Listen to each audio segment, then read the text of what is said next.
The founder of a marijuana snacks operation aimed at children is back in jail tonight, 2 years after a Fox 5 I-Team hidden camera investigation.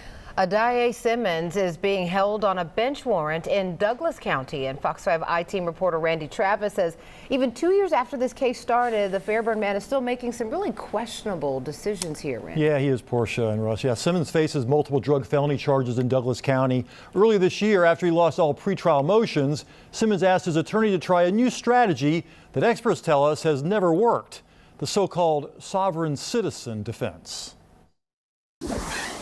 Are you interested in accepting the sentence to be imposed by the court, Mr. Simmons? Yes, ma'am. The last time you may have seen Addae Simmons, he was getting a pretty good deal from a Fulton County judge. Prosecutors wanted him in prison for 10 years for running his marijuana edible business out of the home he shared with his parents in Fairburn. Instead, after pleading guilty, the judge gave Simmons a year of weekends in the Fulton County jail. I feel that you're not lost yet and that you have great potential for rehabilitation. But Simmons still has not gone to trial for what he did in Douglas County, twice selling his wares to an undercover cop, just like he did to a Fox 5 producer. Do a lot of people buy from you?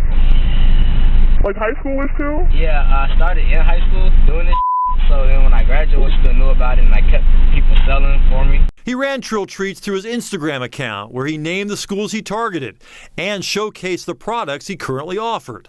Investigators say Simmons' own records listed the network of people delivering pot-laced snacks to those schools and showed a $5,000 monthly profit. Our investigation started after these parents alerted us, horrified to learn that Trill Treats showed up for a Sweet 16 birthday party. One of the girls ate too much and had to be hospitalized. You out here trying to make $1, and you could have took my child's life, and it would have took everything I had not to take his. In February, Simmons' attorney Tawana Morgan withdrew from the Douglas County case, upset that his family wanted to pursue a sovereign immunity defense. "I strongly urge you to reconsider," she wrote Simmons, warning about the possibility of a warrant being issued for your arrest if you are to miss court. Since then, Simmons has filed more than 100 pages of confusing documents with titles like Notice of Pre-Authorized Use of Credit and Notice of Rogatory Appointment for the Public Record. He's used a fingerprint on stamps and created his own gold seal. The document is, the legal term I think is nuts. Karen Morrison teaches criminal procedure and evidence at Georgia State University School of Law.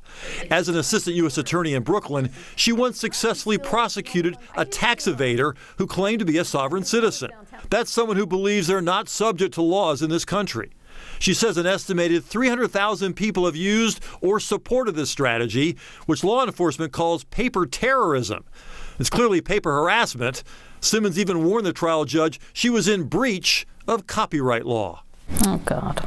We showed her what Simmons has filed so far. There was something about barns. I saw hot air balloons somewhere. All aircraft, including gliders and balloons. I'm confused. I don't think that Mr. Simmons wrote this himself. I think this is something that is available at all reputable sovereign citizen outlets. Professor Morrison says no sovereign citizen defense has ever succeeded inside a courtroom.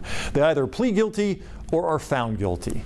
So if it doesn't work, why commit the act of paper harassment in the first place? We asked Addae's parents for a comment. Instead, they sent an invoice billing us $500,000 for something called unauthorized use fees.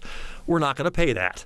All Douglas County judges have since recused themselves after the defendant engaged in certain illegal activities, according to a motion to revoke Simmons' bond. The Attorney General's office confirms it's investigating the forging of a judge's signature. Simmons currently sits in the Douglas County Jail on a bench warrant for missing a court date, just like his former attorney warned would happen. This is not a winning strategy, and I feel bad because they're being goaded into doing this. I think that's all horrible advice and will only lead to him being in prison for longer, and it just seems a shame. Senior Cobb County Judge Grant Brantley is now presiding over the case. He has set a March hearing date for the failure to appear warrant, meaning Simmons will remain in the Douglas County Jail at least until then. So his former attorney really was prophetic here. So no jail time in Fulton. So how does this shape up in Douglas then? Well, Douglas County was making it clear that they were not going to offer him that type of deal in Douglas County for the crimes that he was accused of committing there. He was looking at some prison time, even if he pled guilty. So that may be why he decided to try this bizarre defense, although, as you can see, no one has managed to succeed with that defense. In fact, it could be even worse for him now. Yeah, it is a shame. You could tell the judge sort of saw that Addae Simmons had a bit of an entrepreneurial spirit and was hoping to save that. And it seems like he's gotten caught up in some cultish nonsense, honestly. Maybe some bad advice, clearly, here. Yeah, it's a shame. Randy, thanks. Okay.